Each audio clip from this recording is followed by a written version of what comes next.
there's nothing better than nourishing people, right? Food is so important in our day-to-day lives, and it's that littlest thing. If providing access just takes that one thing off of someone's shoulders, then it's just an incredible feeling. The Nourish and Develop Foundation was actually started in 2000 by the Slobodkin Family Trust in Toronto and focused primarily on children's activities. In 2011, they decided to come to Cannington in order to help respond to a lot of the community needs. The mission of the foundation is to support the community in any way that it needs by providing food, nourishing food to those that need it, provide knowledge as necessary, and share resources. I would say the mission is first and foremost for food security and food literacy. So that means making sure people have enough food of the kinds of foods they want to eat that are healthy and nutritious, and that they also know what to do with it, and more generally how to live a healthy lifestyle, which ends up being for the health of our community more generally. The mission of the Nourish and Develop Foundation is to promote food security and self-reliance in the community. I would say that on face value, we address food security by making sure people have access to nutritious foods, eliminating any financial barrier to that. And as we address those issues, we realize that food insecurity is a result of poverty. So we've got a few different food programs that run. We have our food pantry, which operates as a self-serve food bank. So our community members come in and they get to shop for exactly what they need in the quantities that they need. And then we also have our Good Food Box, which is filled with 10 lovely, delicious produce items, and we have sponsored spots for that. We also have options for emergency food pickups that can be done by contactless means, so that's porch pickup. So it's really individualized. So it's my job to connect with that community member in need and determine which program is best for them. The Social Supports Program originally started in conjunction with the Food Access Program. So what that means is we ran our food bank, but we found that there was need for more than just food. So that could be housing supports, help with employment services, securing another source of income. So we started to create this food access social supports program, but it was really clear right away that the social supports program was going to be a full-time program. We work with our community basically as a support, as it's in the title. As clear as I can be, we are a support to the community. So for example, we may help with tangible supports, so that might be clothing, household items, bus passes. We also help with information, so that might be referrals to other social services or information about what activities are going on in the community to help combat social isolation. We also collaborate with our community partners like North House or Brock Community Health Center in order to bridge some of the gaps that we're seeing in the community and making sure that people are receiving all the help that they need. So basically, I was hired about 2 years ago to address a service gap in our community for women in particular that were fleeing violence, also women at risk of homelessness. The services that we provide are currently referrals to women's shelters, to homelessness prevention programs and organizations. We also provide counseling and advocacy. We also provide emergency food services and emergency clothing and also some household goods. This program is going to grow exponentially over the next couple of years. We're just in the process of developing our women's shelter. So once that building is open, then we will be able to provide all kinds of services for our community. The hub provides the physical space for TNDF to carry out all of their self-reliance and food security related activities. As operations manager, I oversee the facility in general and make sure that everything flows as smoothly as it can, along with a lot of administration duties. We welcome the community into our buildings in non-COVID times so they can get a meal, they can meet people, socialize. We open our space. They can use our kitchen or our boardroom, our meeting rooms just for general activities. We also run workshops, allowing people to come in and educate themselves and just get to know their neighbor a little bit more. The community kitchen itself is a registered and inspected commercial kitchen filled with all the equipment you would need to successfully feed the community. Under normal circumstances, my engagement with the community is daily. So if I'm not teaching a cooking class, we're inviting community members into our kitchen to enjoy a meal with us. Quite often we've had people just come in and have coffee while we're cooking in the kitchen. It's a very social, interactive place. So social interaction at the moment has been missing for sure. The programs I support presently are the Meals on Wheels program, the adult cooking classes, the Dash and Dine, food portion of our outdoor events, just to name a few.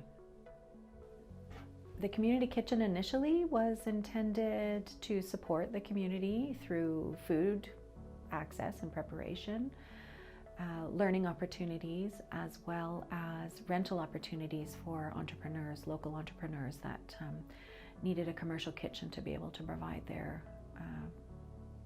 products. And so it hasn't really ventured very far from there. And if anything, we've added to its original purpose. As a community development coordinator, my projects include learning workshops, a market, seed library, our Maple Tree Community Garden, and we're currently developing our mobile food market. And we customize workshops for different groups depending on their needs and interests, but they're all centered around food literacy and food security. Well, Zoe engages with the community directly and executes a number of different programs. I get to do a lot of research with the community, develop strategic partnerships, as well as implement advocacy and activism outreach. And in that way, we complement each other. As a community development team, like accessing nutritious foods, whether you're in school or working or looking or in between jobs, you might not be able to afford or physically access local grocery stores.